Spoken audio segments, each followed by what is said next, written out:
कुछ लोग कहते हैं, कुछ लोगों के स्टेटमेंट आए कि गाय हमारी अम्मा है, तो कल तुम्हारे अब्बा की हत्या क्यों कर दी? मैं पूछना चाहता हूं तुम्हारे को। पिछले 6 महीने से इस जैसलमेर जिले में 6 ऐसी घटनाएं घटित हो गई जिसमें सीधी सीधी हिंदू समाज को चुनौती दी जा रही है।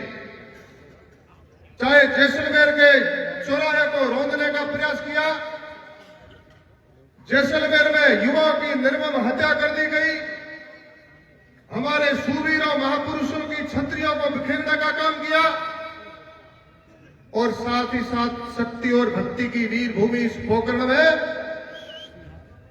गायों की निर्मम हत्या का जो पर्दाफाश हुआ है, हमारे लिए खुली चुनौती है। हिंदुओं के जागने का बहुत बड़ा अवसर हमारे लिए। यह कम घटना नहीं है, यह बड़ी टेस्टिंग हो रही है। ये देशद्रोही लोग, राष्ट्र विरोधी लोग हजारों ओरण गोचर और सरकारी भूमि को दबा करके बैठे, गायों की निर्मम हत्या कर रहे हैं, बैलों की हत्या कर रहे हैं।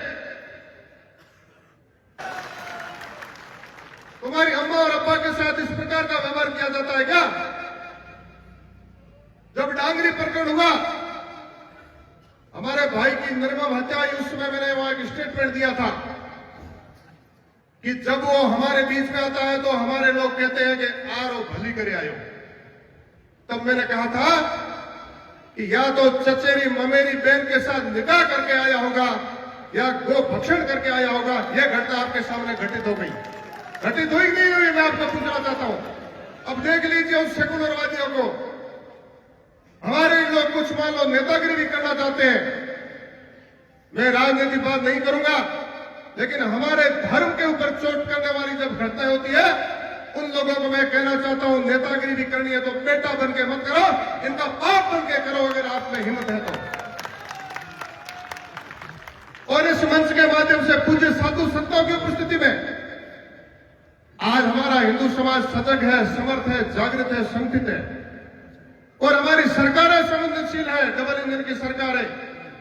एक एक घटना के ऊपर लगातार निगाह है और लगातार मॉनिटरिंग हो रही है कि इस प्रकार की घटनाओं को हम रोकेंगे, इनको पर लगाम लगाएंगे, कानून के शिकंजे में इनको जेल की शीखों के पीछे लेकर के आएंगे। हमारी सरकार कटिबद्ध है। लेकिन सजना, सरकारें अपना काम करती है, हमारे को जागने की आवश्यकता है, संगठित होने की आवश्यकता है।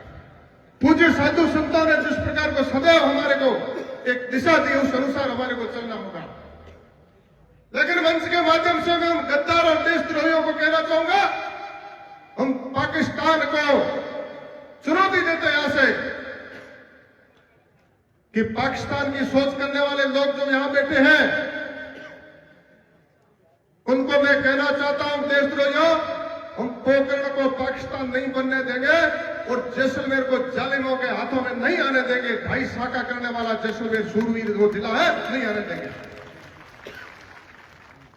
मैं आपको पूरा निवेदन करता हूं, इस प्रकार की घटनाओं को रोकथाम करने के लिए हमारे को संगठित होने की आवश्यकता है।